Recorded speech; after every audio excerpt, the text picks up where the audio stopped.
letter from here? This. What is this letter? R. Okay. Letter name ఏమవుతుంది? Are అవుతుంది. Okay, ఇప్పుడు మనం sound నేర్చుకున్నాం. ఇక్కడ ఏం చేస్తుందిరా డాగ్? ఇది డాగ్ కదా, కానీ ఆర్ కదా మనం నేర్చుకునేది, అవునా? మన ఇంట్లో స్వీటీ ఉంది కదా, స్వీటీ డాగ్. స్వీటీకి బాగా ఇలా ఇలా అనిపించింది ఏమన్నా. Sound of letter R. Correct. ఇప్పుడు ఆర్తో వర్డ్స్ చెప్పు. ఈ ఆర్తో వర్డ్స్ చెప్పు.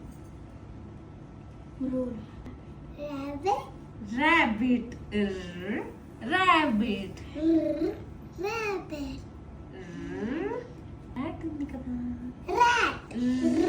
Rat. ఇంకా rainbow. Rainbow. Rainbow. Yes. Rainbow. So R sound కూడా వచ్చేసింది. Sound of letter R.